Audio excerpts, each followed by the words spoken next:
어, 우리가 한 주간 동안 이제 성경에 나타난 중요한 핵심적인 예언을 좀 몇 가지 간추려서 이제 말씀을 나누게 되었습니다. 전체적인 제목은 인류의 마지막 희망은 무엇인가, 이런 주제로 좀 말씀을 드리겠습니다.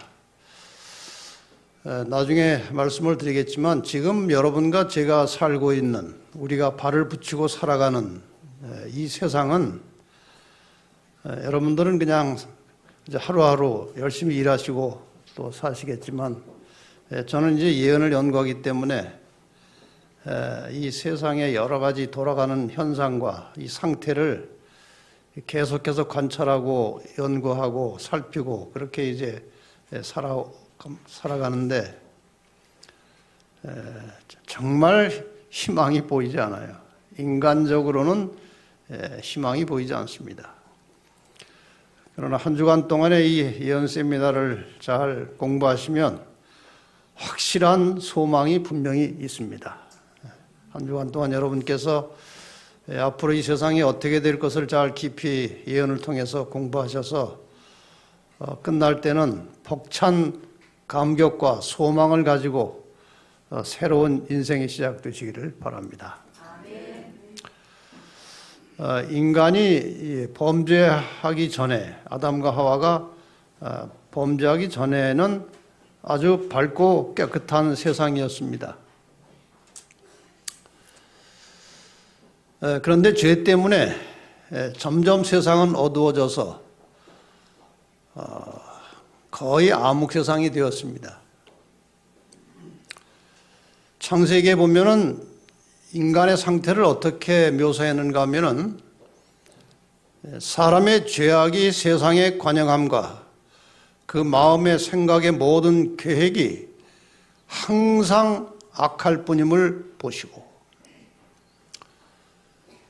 모든 세상 사람들의 마음속에 선이라고는 찾아볼 수 없는 그런 암흑 같은 세상이 되었습니다.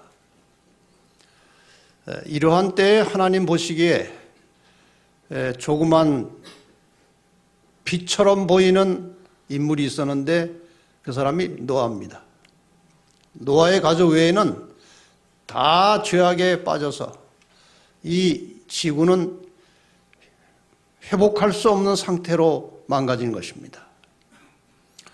할 수 없이 하나님께서는 홍수로 세상을 심판하셨고, 악인들은 다 멸망당하고 노아의 가족만 남았어요. 이렇게 세상에 죄악이 가득 차면 하나님께서 불가피하게 간섭을 하십니다. 그런데 예수님께서 이 땅에 오셔서 하신 말씀 중에 누가복음 17장에 노아의 때 된 것과 같이 인자의 때도 그러하리라. 그러니까 노아의 때 그렇게 온 세상이 죄악으로 가득 찬 것처럼 인자의 때라는 것은 예수님께서 인간을 구원하시기 위해서 나타나시는 재림의 시간을 말하는 것입니다. 인자의 나타나는 날에도 이러하리라. 그러니까 예수님의 재림을 앞에 두고도 그러한 일이 있을 것이다. 지금 우리가 살고 있는 세상을 자세하게 우리가 들여다볼 수는 없지만 간단하게 종합 검진을 좀 해보겠습니다. 이 세상에는 지금 이 자연에서 일어나는 엄청난 파괴적인 일들이 끊임없이 일어납니다. 하나님께서는 원래 이 땅과 바다의 경계를 그어 놓으시고 물이 경계를 넘지 못하도록 하셨습니다. 지금 물이 경계를 넘어와서 인간의 세상을 휩쓸어가는 해일들이 일어나고, 이곳저곳에서 수많은 지진들이 발생하고, 최근에는 온 세상이 산불이 얼마나 자주 나는지 도무지 이해할 수 없어요.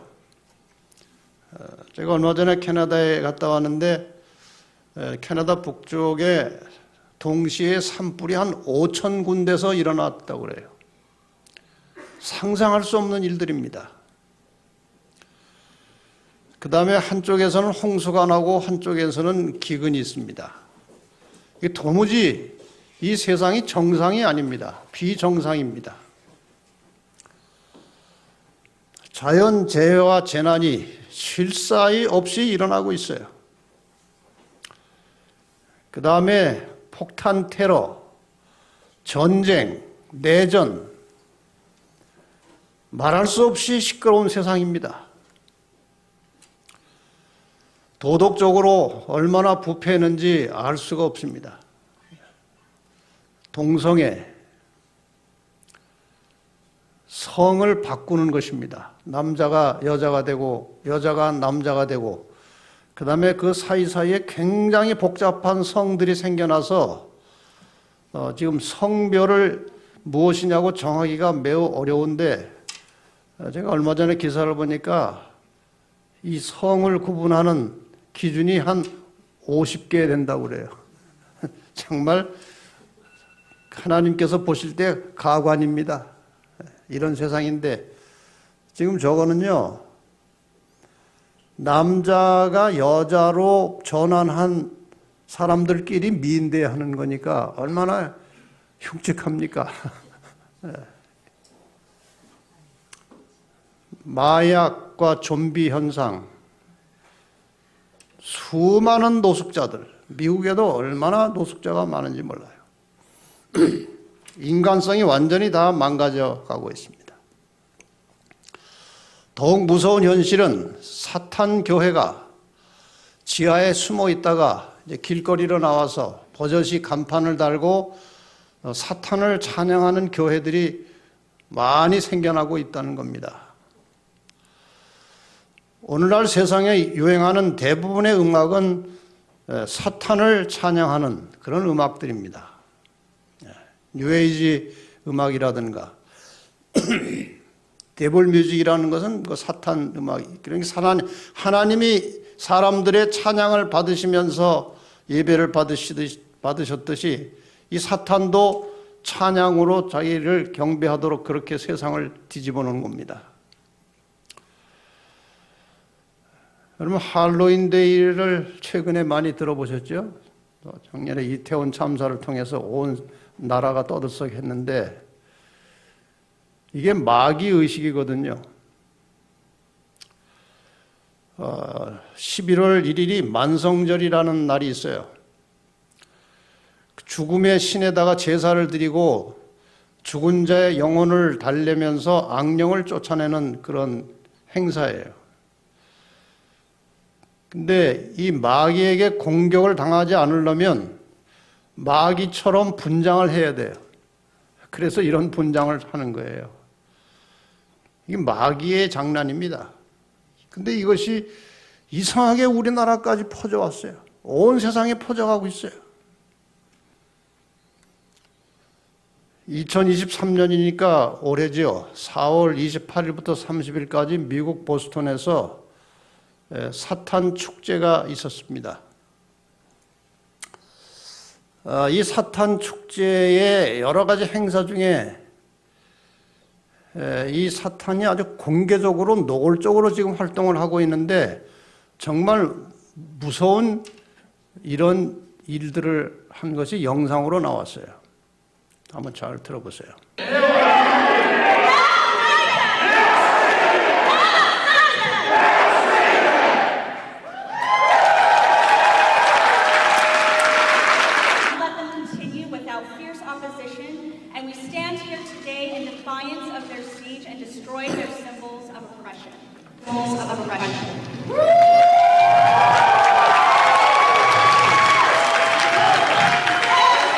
성경을 찢어버린 겁니다.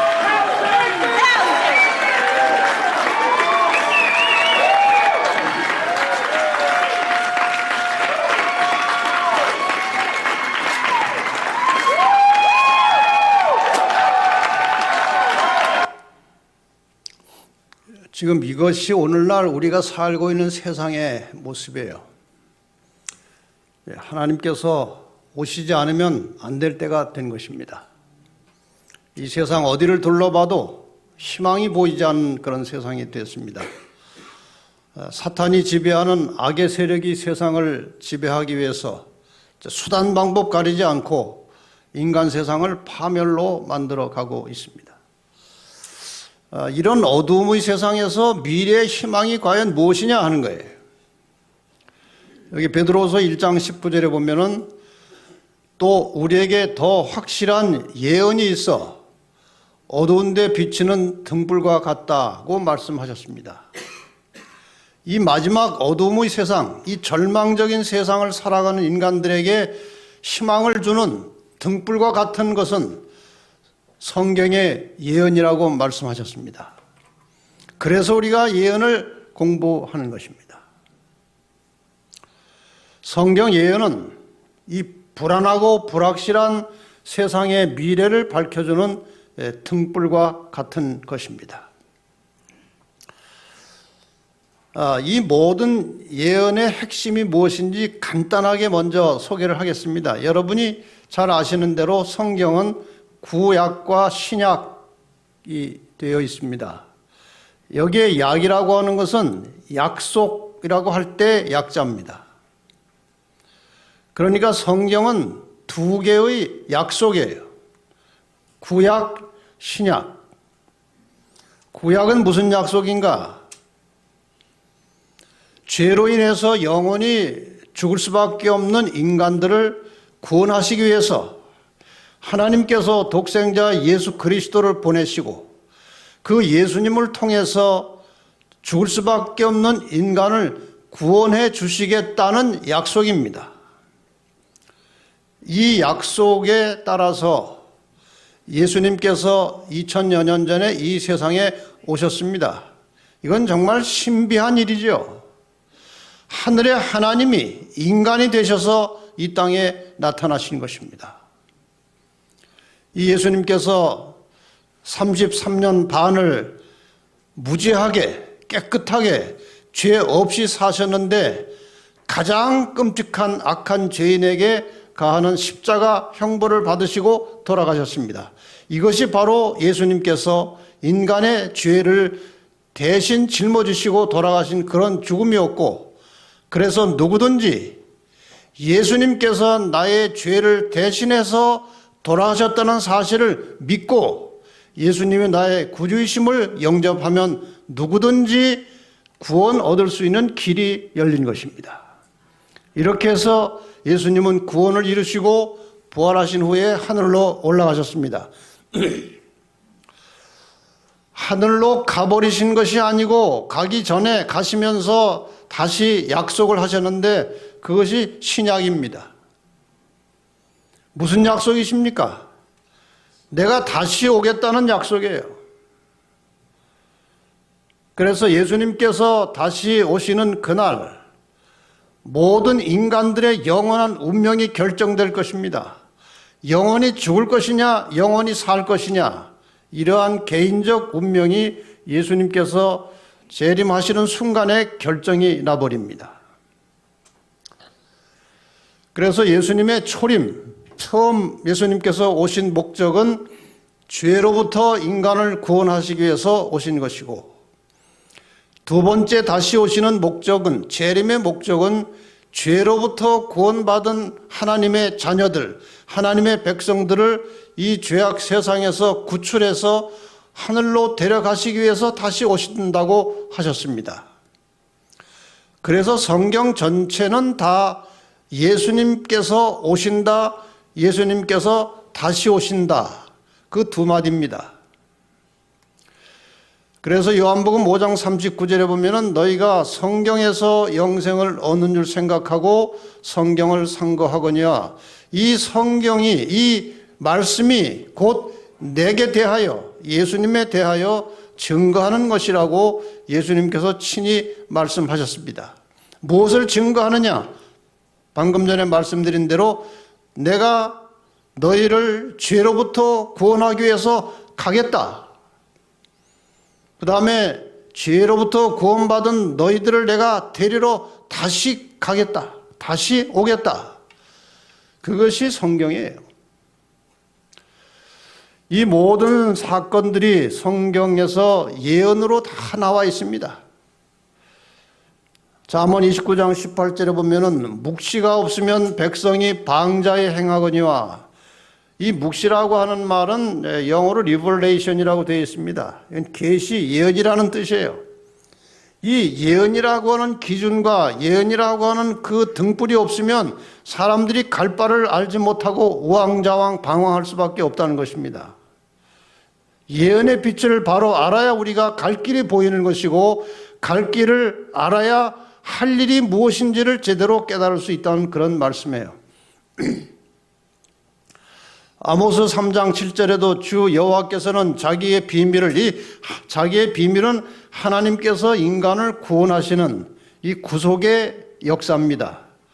이 하나님께서 인간을 구원하시는 모든 계획과 그 과정은 그 종 선지자들에게 보이지 아니하시고는 결코 행하심이 없다. 이 말은 하나님께서 자기의 모든 계획을 미리미리 선지자들에게 예언하시고 예고하시고 이루어 가신다, 그 말이에요. 그러니까 성경에 보면은 앞으로 될 일까지 다 우리가 알 수 있어요. 여러분이 한 주간 동안에 예언의 말씀을 잘 공부하시면은 앞으로 이 세상이 어떤 모양으로 변화가 되고 어떤 싸움이 일어날 것이고 내 운명이 어떻게 될 것인지 그것을 다 우리가 정확하게 알 수가 있게 되어 있습니다. 그래서 요한계시록 1장 3절에 보면 이 예언의 말씀을 읽는 자와 듣는 자들과 그 가운데 기록한 것을 지키는 자들이 복이 있나니 때가 가까움이라. 여기서 때가 가깝다는 것은 예수님의 재림의 때를 말하는 것입니다. 우리가 재림을 목전에 두고 이 예언의 말씀을 가르치고 배우고 그 다음에 깨달은 다음에 이 말씀을 순종하고 지키는 자들이 복이 있다고 말씀하셨는데 이 복은 영생의 복입니다. 그래서 이번 기간 동안에 저는 열심히 가르치겠습니다. 여러분은 잘 배우시고 그 다음에 함께 잘 실천함으로 복받는 성도들이 되시기를 바랍니다. 한 주간 동안에 드릴 말씀의 주제를, 제목을 잠깐 소개하겠습니다. 다 우리가 광고를 통해서 나왔습니다만은 오늘은 성경의 예언의 가장 기본이라고 할 수 있는 다니엘서 2장을 가지고 천지가 개벽하는 날이 다가온다, 이런 주제로 말씀을 드리겠습니다. 내일은 다니엘서 7장을 가지고 이제 적그리스도를 아십니까? 왜냐하면 하나님께서 인간을 구원해 가시는 일을 집요하게 방해하는 악한 사탄의 세력이 있고 그 사탄이 이용하는 지상의 악한 세력들이 있어요. 우리가 이것을 제대로 알아야, 적을 알고 적의 전략을 알아야 싸움에서 이길 수 있는 것입니다. 그래서 내일 공부는 사실 굉장히 중요한 거예요. 내일 공부를 제대로 해야 그 다음에 이어지는 공부를 이해할 수 있게 되어 있으니까 내일은 어떤 일이 있어도 빠지지 말고 오시기를 바랍니다. 굉장히 중요한 것입니다. 그 다음에 여러분이 이제 자주 많이 듣는 이 종말 시대에 많은 사람들이 설교하고 가르치는 짐승의 표 환란과 666이 과연 무엇인지, 이 문제를 좀 다루겠습니다. 그 다음에 목요일 날은 하나님께서 이 배도하고 타락하고 완전히 하나님을 대적하는 이 악한 세상을 향해서 보내시는 최후 통첩 혹은 마지막 초청의 말씀을 계시록 14장을 가지고 공부합니다.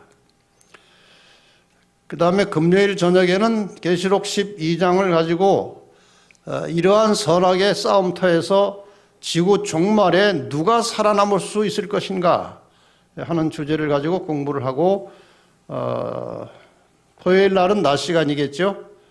많은 사람들이 궁금해하는 아마겟돈 전쟁, 마지막 전쟁 이후의 세상의 역사, 혹은 예수님께서 재림하신 이후에 이 세상의 역사가 어떻게 될 것인가, 이제 이 주제로 계시록 20장을 공부하시면 여러분은 성경 전체를 이제 대략 이해하고 내가 어떻게, 어떤 믿음을 가지고 어떻게 살다가 주님을 만나게 될 것인지, 이 대부분의 문제들을 한 주간 동안에 여러분이 해결할 수 있을 것입니다. 오늘 첫날이라 좀 서론이 길었습니다만은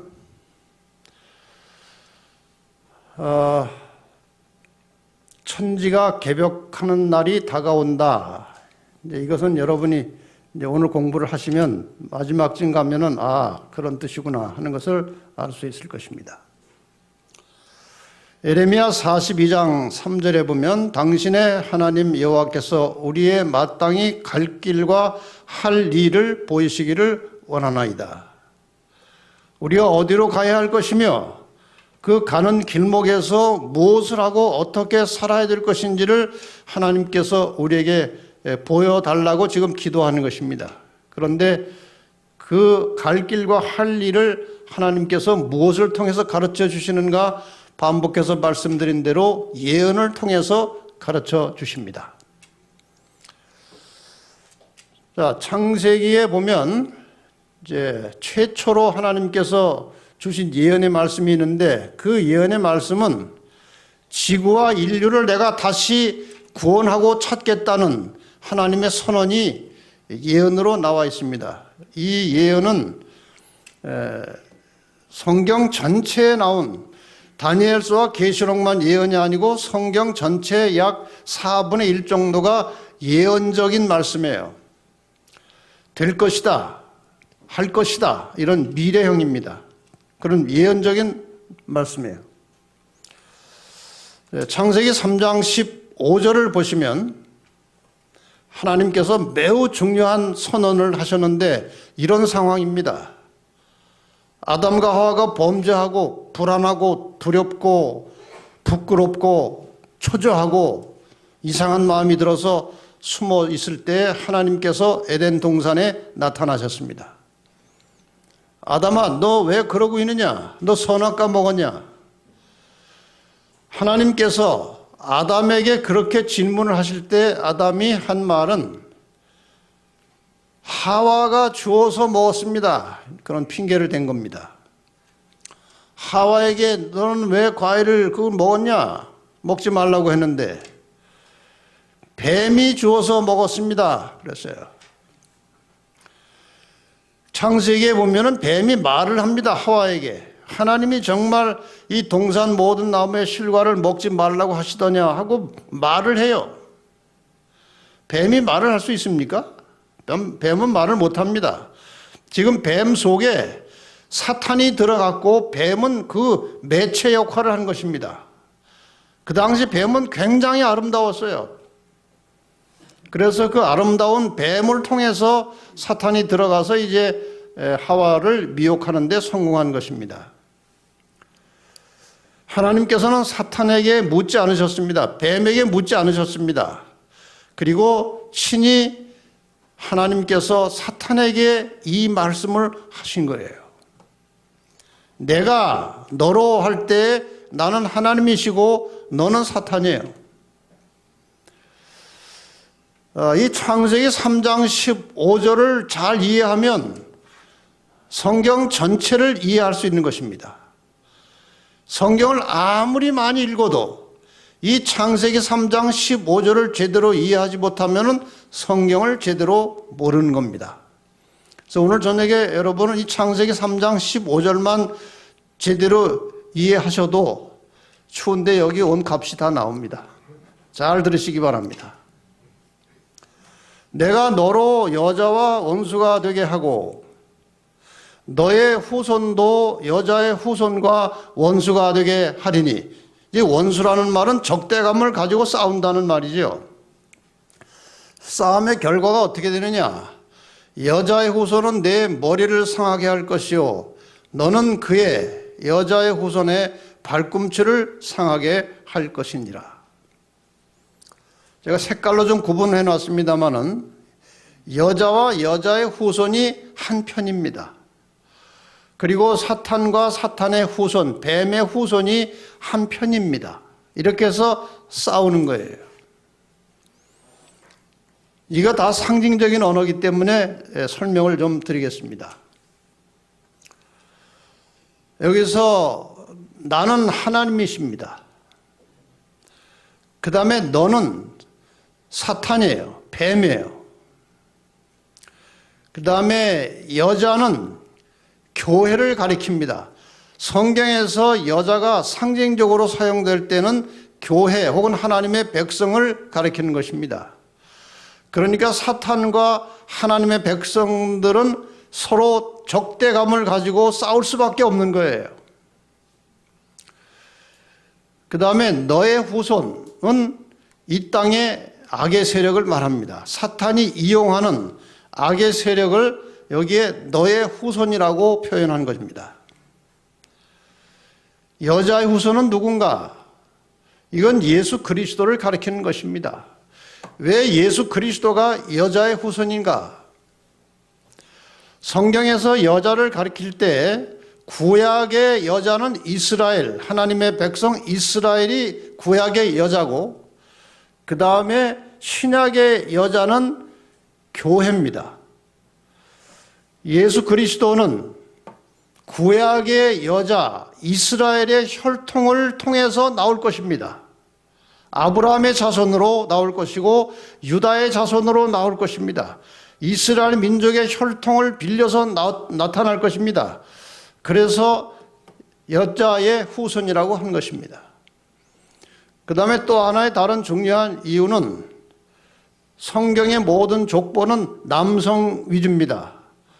아브라함이 이삭을 낳고 이삭이 야곱을 낳고 다 남자가 낳았다고 그래서 실제는 누가 낳았어요? 그 여자들이 낳았는데 남자가 낳았다고 그런 거예요. 그것은 성경의 모든 족보는 남자의 씨를 중심으로 이어져 가는 거예요. 그런데 남자와 상관없이 남자의 씨와 상관없이 태어난 한 분이 계십니다.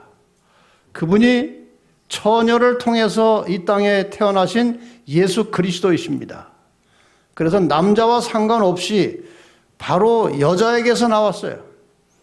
그런 의미에서도 여자의 후손이라 이렇게 해석을 하기도 합니다. 그래서 이제 싸웁니다. 교회와 예수가 한편이 되어서 선이고 이 세상과 사탄이 한편이 되어서 악입니다. 싸움의 결과 여자의 후손은 발꿈치를 상하게 되었고 사탄은 머리를 상하게 됩니다. 왜 발꿈치와 머리를 대비시켰습니까? 상징적으로. 발꿈치 다쳐서 죽는 사람은 없어요. 머리가 깨지면 죽는 것입니다. 그래서 이 말은 예수님은 일시적인 상처를 입을 것이라는 예언인데 이것이 바로 십자가의 죽음과 부활입니다. 영원히 죽는 게 아니고 십자가에 죽은 것을 상처로 보는 것입니다. 발꿈치 상처. 그러나 예수님은 부활하셨기 때문에 이제 일시적인 상처로 끝난 겁니다. 그러나 사탄은 때가 되면 머리를 상한다는 것은 영원히 멸망될 것이라는 거예요. 다시 말해서 이 땅에 아무리 죄악의 세력이 크고 죄가 강성하고 죄가 커 보이고 죄가 모든 것을 삼킬 것처럼 보이지만 결국 죄는 지는 것입니다. 여러분 끝까지 하나님의 의를 가지고 사시기를 바랍니다. 하나님의 뜻을 따라서 사시면 우리의 승리는 보장이 되어 있는 것입니다. 그래서 이 말씀이 어떻게 성취되는지 그림으로 잠깐 보겠습니다. 지금 예수님께서 태어나신 것이 여자의 후손이 태어난 겁니다. 그 다음에 예수님 그 여자의 후손이 발꿈치를 상한 것이 십자가 죽음이에요. 그 다음에 사탄은 머리를 상한다고 그랬어요. 이미 예수님께서 십자가에 돌아가시는 순간에 사탄은 치명상을 입은 것입니다. 그러나 이제 객관적으로 완전히 사탄이 망할 때는 예수님께서 재림하시면서 망하는 것입니다. 그것이 사탄의 머리를 상하게 된다. 뱀의 머리가 상한다는 뜻이 바로 이것입니다. 지금 이 세상에 매우 복잡한 역사가 진행되고 있지만 이 역사를 크게 보면 바로 이것입니다. 선악의 싸움에 아주 세부적인 싸움들이 지금 여기저기서 벌어지고 있는 것이지 큰 틀에서 보면은 예수님께서 오셨고 다시 오시는 것으로 성경의 모든 예언이 성취되는 것입니다. 자, 이러한 역사를 가장 간략하면서도 핵심적으로 우리에게 깨우쳐주는 예언이 하나 있는데 뭐 여러분이 대부분 다 공부를 하셨던 것이지만 다시 한번 확인해 보겠습니다. 다니엘서 2장에 인류의 마지막 희망이 나타나 있습니다. 여기에 예언 속에 희망이 보이는 겁니다. 이 다니엘서는 이제 다니엘이 기록한 것인데 다니엘서 1장 시작하면서 보면은 이런 말씀이 나옵니다.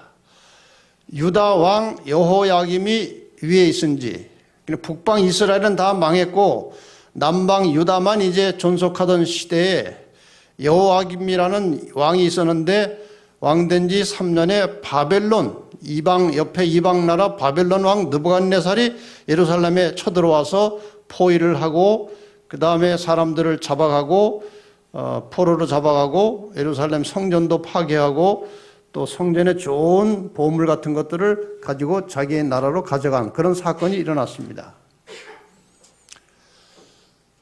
이때에 많은 포로가 잡혀갔는데 지금 저 그림에 보시는 대로 청년들도 많이 잡혀갔고 저때 잡혀간 포로 중에 다니엘이라는 청년이 있었고 그 세 친구 사드락, 메삭, 아벳느고라고 하는 세 친구가 있었습니다. 그런데 이 왕이 이 귀족의 자녀들, 왕족의 자녀들 중에 총명한 청년들을 몇 사람 뽑아내가지고 왕궁에서 먹여주고 재워주고 교육을 시키는 그런 정책을 썼어요. 그래서 이 포로로 잡혀간 다니엘이 이제 왕궁에서 교육을 받고 거기서 생활하는 그런 시기였습니다. 느부갓네살이 왕이 된 지 2년에 꿈을 꾸고 그로 인해서 마음이 번민해서 잠을 이루지 못하게 되었다. 아주 중요하고 아주 심각하고 무섭기도 한 그런 꿈을 하나 꿨는데 깨어나니까 생각이 하나도 안 나는 겁니다. 이것을 알아야 되는데 알고 싶은데 알 길이 없어요. 그래서 뭐 그 왕궁의 박사들, 술객들, 점쟁이들 불러다가 한번 알아보라고 그랬더니 뭐 알 수가 없죠. 마침내 다니엘이 왕 앞에 나타나서 기한을 조금 주시면 왕의 꿈과 해석을 가지고 오겠습니다. 그래서 이제 다니엘이 친구들과 함께 기도하면서 하나님께 간절히 구했습니다. 이 왕이 꾼 꿈과 해석을 저희들에게 보여주십시오 하고 간절한 마음으로 기도했고 마침내 그 모든 꿈 내용과 해석을 가지고 이제 다니엘이 왕 앞에 섰습니다. 왕이 침상에 나가서 장래일을 생각하실 때에, 그러니까 왕이 그날 꿈꾸기 전에, 잠들기 전에 이 바벨론 나라가 앞으로 어떻게 갈 것이고 얼마나 지속될 것일까 하는 장래일에 대해서 생각을 하다가 잠들었어요. 다니엘이 이제 그것을 알아낸 겁니다. 하나님께서 도와주셔서. 그랬더니 왕이 얼마나 놀랐겠습니까? 꿈 내용 이전에 잠자기 전에 생각한 것까지 다니엘이 알아내는 거예요. 얼마나 놀랐겠어요. 그 다음에 이제 말을 합니다. 그런 생각을 하실 때 은밀한 것을 나타내시는 이가 하나님이시죠. 장래일을 왕에게 알게 하셨사오며, 그러니까 꿈 내용은 미래의 역사입니다. 장래일이에요. 내게 이 은밀한 것을 나타내시면 내 지혜가 다른 인생보다 나은 것이 아니라, 다니엘은 정말 겸손한 사람이었어요. 제가 뭐 잘나서 이것을 가져온 것이 아닙니다. 하나님께서 왕에게 그 마음으로 생각하던 것을, 장래일을, 미래 역사를 알려주시기 위해서 하나님이 저에게 그것을 보여주셨습니다 하고 이제 해석을, 꿈 이야기를 하는 것입니다. 왕이 한 큰 신상을 보셨나이다. 지금 저기 그림에 보시는 대로 왕이 꿈속에서 거대한 하나의 신상을 봤어요. 그런데 신상의 모양이 이상합니다. 머리는 금으로 되어 있고 가슴과 팔은 은으로 되어 있고 배와 넓적다리는 노수로 동으로 되어 있고 종아리는 철로 되어 있고 그리고 종아리에서 이어진 발과 발가락은 철과 흙이 섞인 이런 이상한 신상을 본 것입니다. 그런데 꿈이 거기서 끝난 게 아니고 공중에서 돌이 하나 날아오더니 이 신상에 발을 쳤습니다. 그랬더니 신상이 다 깨져서 날아가 버리고 돌이 태산을 이루어 세상에 가득하게 되었습니다. 왕이 이 꿈을 꾸신 것입니다. 잊어버렸었지만 말을 해주니까 생각이 나는데 정확하게 자기 꿈을 알아내는 것입니다. 마지막 결론은 돌이 발을 쳤다는 거예요. 그러니까 이 신상이 다 날아가 버린 겁니다. 똑같지는 않겠지만 이 바벨론 왕이 꾼 꿈을 여러분이 한번 직접 보시겠습니다.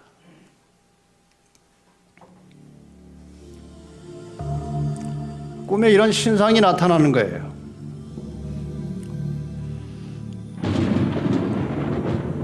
재료가 다 달라요. 머리, 가슴. 머리가 금이에요.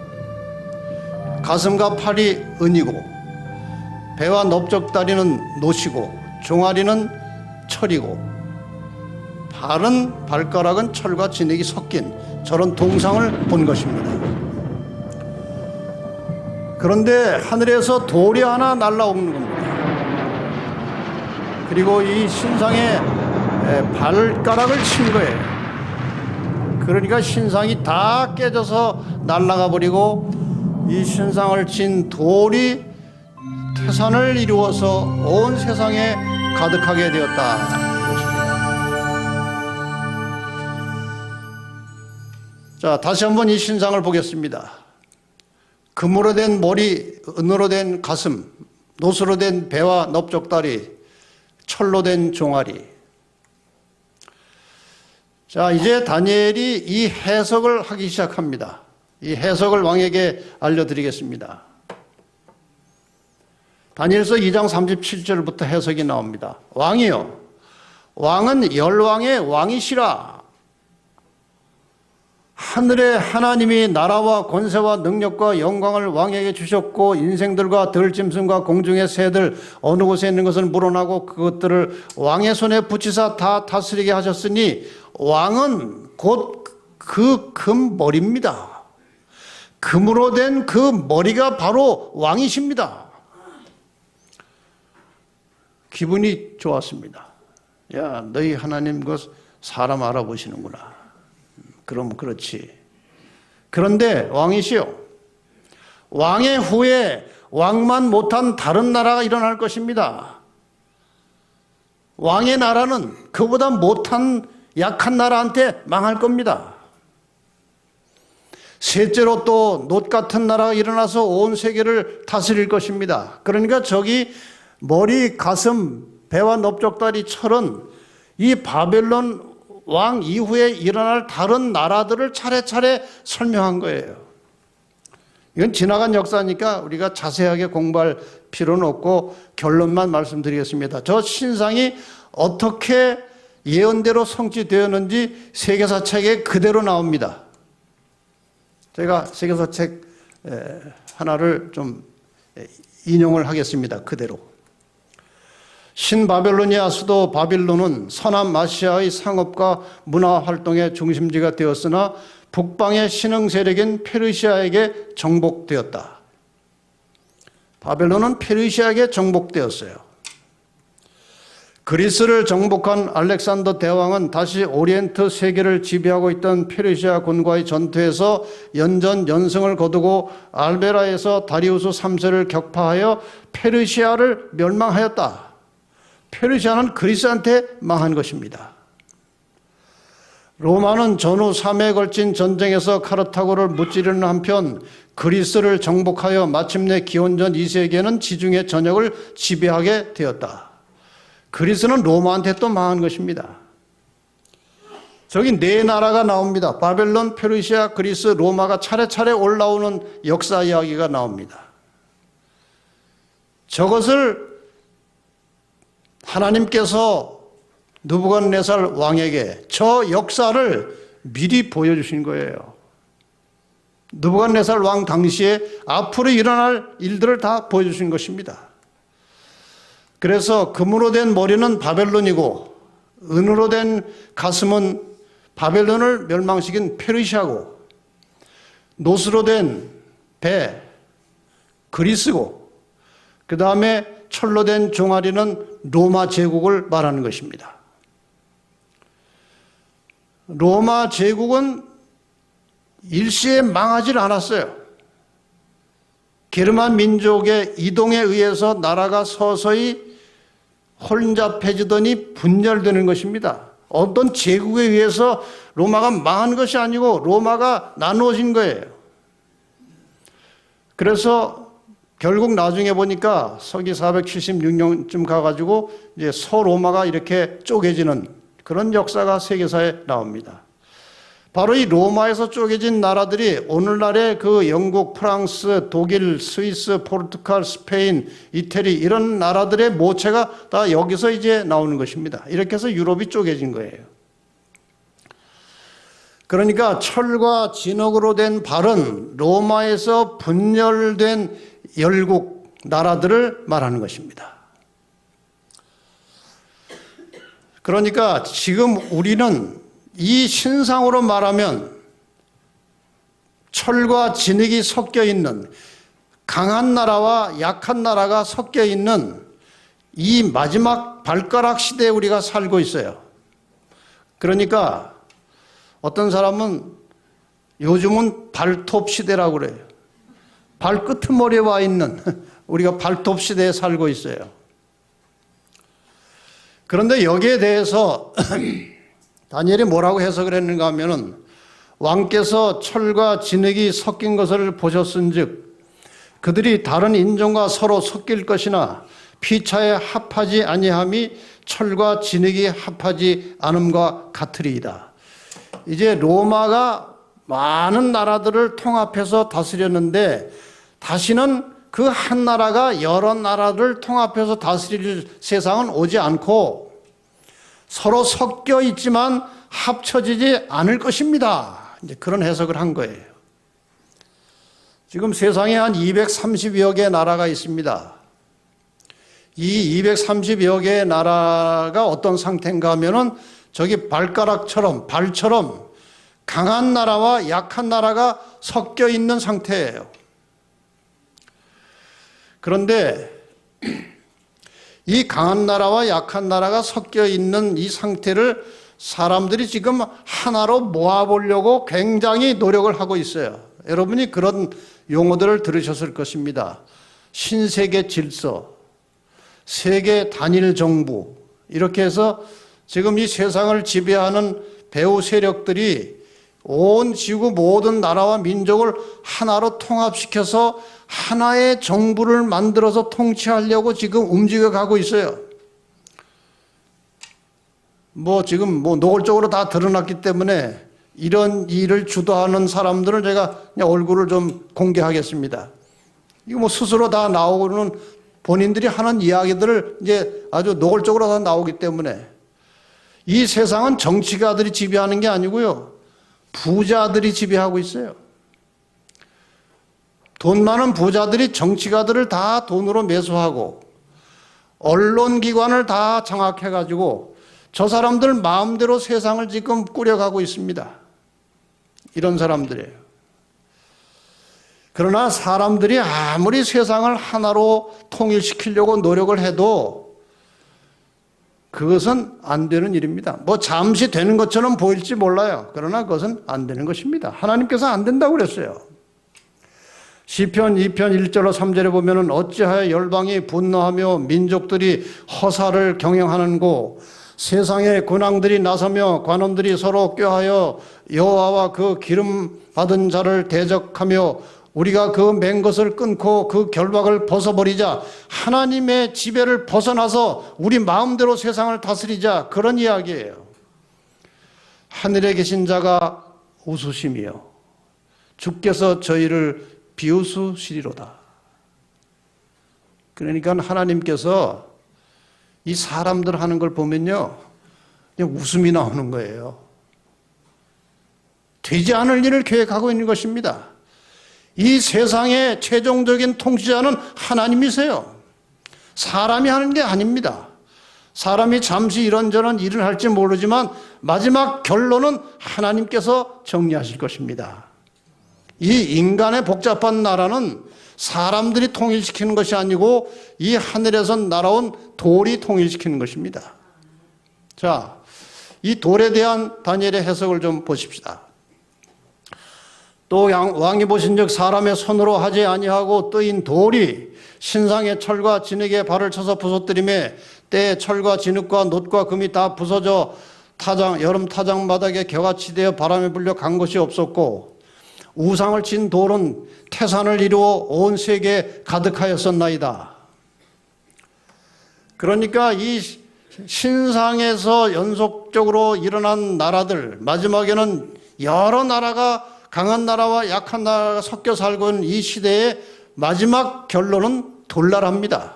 그래서 우리가 돌이 무엇인지를 알아야 되겠죠. 성경은 성경으로 풀어야 안전합니다. 고린도전서 10장 4절에 보면 그 반석, 그 돌은 곧 그리스도시라 이렇게 되어 있어요. 베드로전서 2장 4절에도 보배로운 산 돌이신 예수께 나오라. 예수님께서 돌로 비유되었어요. 그러니까 다니엘서 2장에 느부갓네살 왕의 꿈을 해석하면서 그 마지막에 등장한 돌은 바로 예수 그리스도를 가리키는 거예요. 예수님께서 나타나실 것을 다니엘이 느부갓네살 왕에게 가르쳐 준 것입니다. 예수님께서 이 땅에 계실 때 제자들에게 이런 말씀을 하셨어요. 저는 이 말씀을 다 외우고 알고 있지만 볼 때마다 참 감동적이에요. 너희는 마음에 근심하지 말라. 하나님을 믿으니 또 나를 믿어라. 내 아버지 집에 거할 것이 많도다. 이 말이 참 얼마나 친근감이 있어요.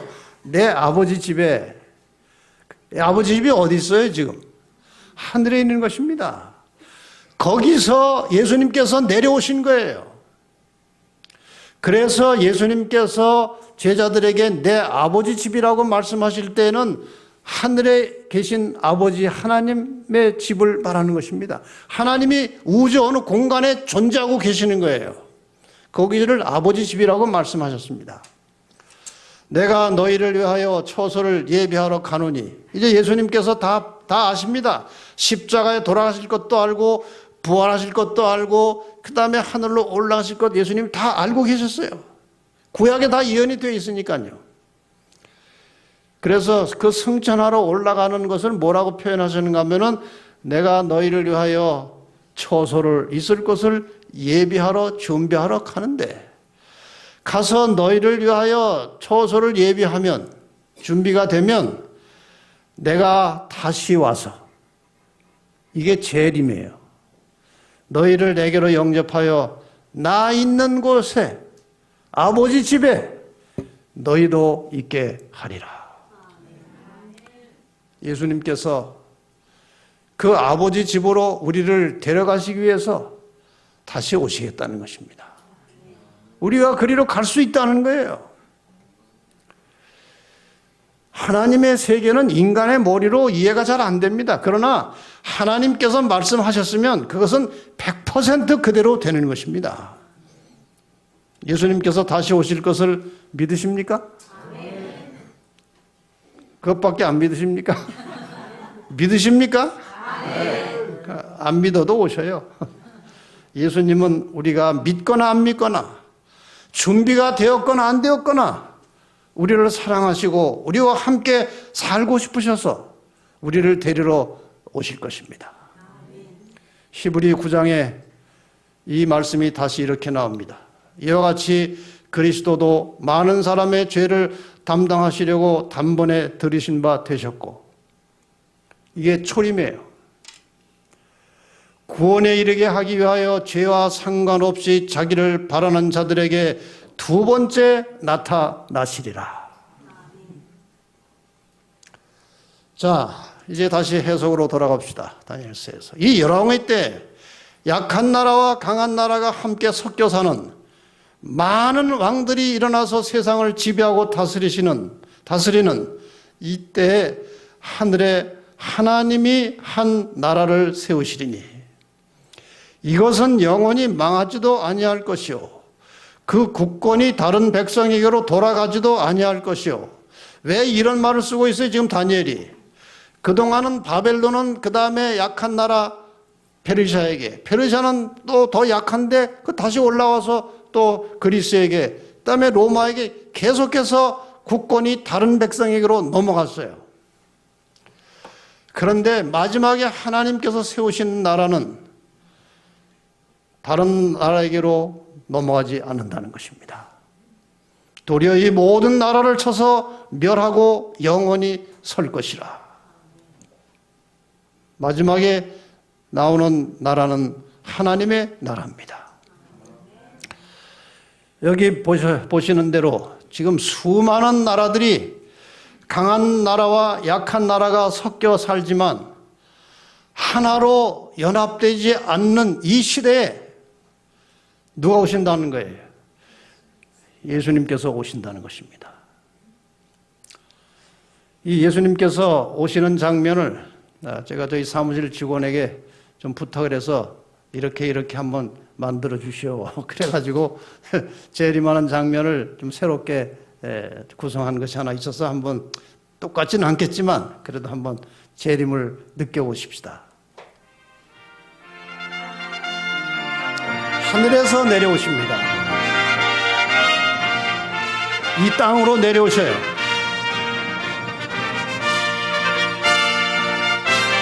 어마어마한 사건이 벌어지는 것입니다.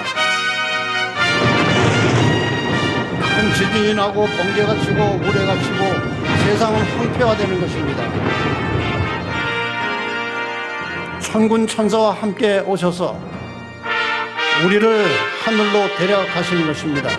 죽은 자들이 부활하여 일어날 것입니다. 영광 중에 주님께서는 나타나시는데 계시록에 말씀하시기를 내가 진실로 속히 오리라고 말씀하셨습니다. 이 말씀이 성경의 계시록 마지막 부분이에요. 성경의 결론은 다시 오신다는 것입니다. 이 예수님께서 다시 오실 때의 광경을 주님께서 친히 이렇게 말씀하십니다. 그때 인자의 징조가 하늘에서 보이겠고 그때 땅의 모든 족속들이 통곡하며 그들이 인자가 구름을 타고 능력과 큰 영광으로 온 것을 보리라. 모든 사람들이 주님의 오시는 장면을 볼 것입니다. 그런데 주님께서 오실 때에 이 세상에 어떤 일이 일어날 것인지에 대해서 베드로가 잠깐 언급한 내용은 이것입니다. 3장에 베드로서 3장에 그러나 주의 날이 도적같이 오리니 그날에는 하늘이 큰 소리로 떠나가고 체질이 뜨거운 불에 풀어지고 땅과 그 중에 있는 모든 일이 드러나리로다. 그날에 하늘이 불에 타서 풀어지고 체질이 뜨거운 불에 녹아지려니와. 계시록에도 이런 말씀이 나옵니다. 하늘은 종이축이 말린 것 같이 떠나가고 각 산과 섬이 제자리에서 옮기우매. 그러니까 예수님께서 하늘에서 내려오시기 때문에 하늘이 막 찢어지는 것처럼 떠나갈 것입니다. 그 다음에 이 물질들이 다 타서 녹아진다고 그랬어요. 정말 어마어마한 일이 벌어지는데 그야말로 천지가 개벽하는 것입니다. 예수님께서 이 땅에 오실 때 천지는 완전히 개벽할 것입니다. 여러분 상상해 보세요. 지금 여러분과 저는 예언을 통해서 예수님의 약속을 통해서 그분이 하늘로부터 다시 나타나실 것을 알게 되었고 믿게 되었습니다. 그런데 들어보지도 못하고 믿지도 않던 사람들에게 이 날이 닥치는 것은요, 정말 천지가 개벽하는 시간입니다. 얼마나 무섭겠어요. 도무지 상상할 수 없었던 일들이 하늘에서 벌어지는 것입니다. 이때 이사야 40장 10절에 보면은 이런 말씀이 나옵니다. 보라, 주 여호와께서 장차 강한 자로 임하실 것이요. 오신다는 말이죠. 임한다는 말은. 친히 그 팔로 다스릴 것이라. 보라, 상급이 그에게 있고 보응이 그 앞에 있으며, 하나님의 백성들에게는 상급이 내려질 것이고 악인들에게는 보응이 있을 것이라. 지금은 하나님 안 믿고 예수 믿는 사람들 조롱하고 희롱하고 핍박하는 사람들이 꽤 강해 보이지만, 이 순간에는 어떻게 될까요? 그들의 운명이. 저희는 영벌에, 의인들은 영생에 들어가리라 하시니라. 여러분들에게 다시 한번 간곡하게 말씀을 드립니다. 노아 당시에 노아가 홍수가 올 것이라고 사람들에게 외쳤습니다. 그 당시 홍수는 절대로 일어날 수 없는, 상식으로, 과학으로 맞지 않는 사건입니다.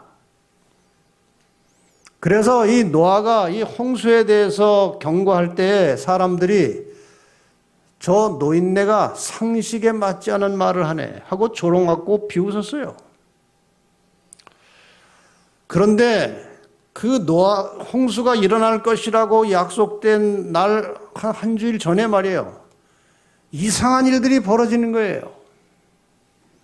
새들이 막 때로 날아와서 방주의 3층으로 쫙 들어가는 것입니다. 짐승들이 질서 있게 짝을 지어서 양이나 사슴이나 소같이 깨끗한 짐승들은 7쌍씩, 그 다음에 곰이나 사자나 이런 것들은 1쌍씩, 이렇게 줄을 지어서 방주로 들어가는 모습을 본 것입니다. 이쯤 되면 정신을 차려야 되지 않을까요?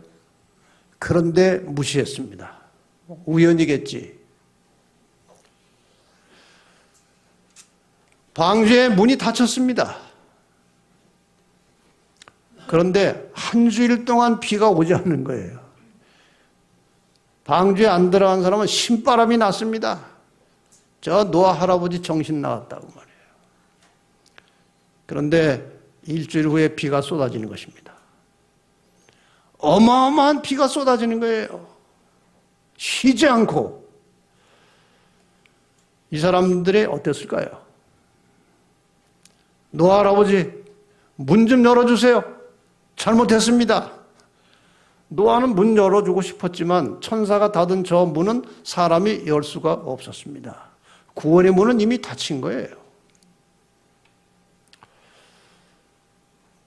배는 멀리 떠나갑니다.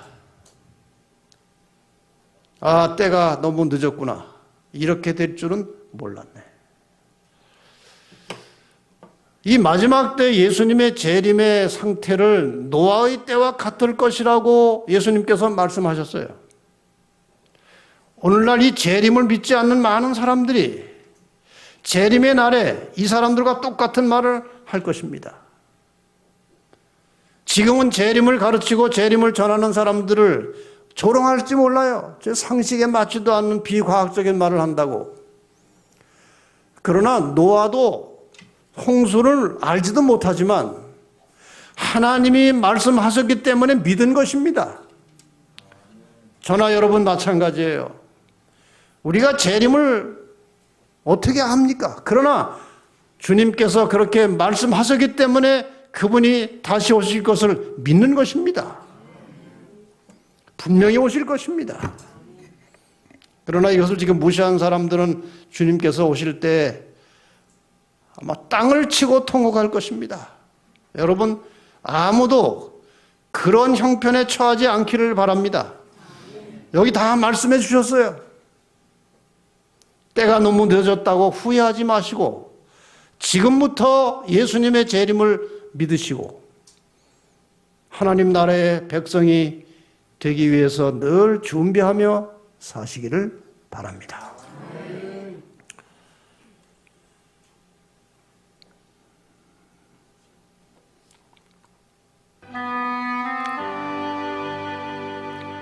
이번에 처음으로 성경 예언의 말씀을 듣게 되신 귀하신 손님 여러분, 그리고 이미 믿고 계시던 재림 성도 여러분, 성경에 기록된 하나님의 말씀을 믿으시기 바랍니다.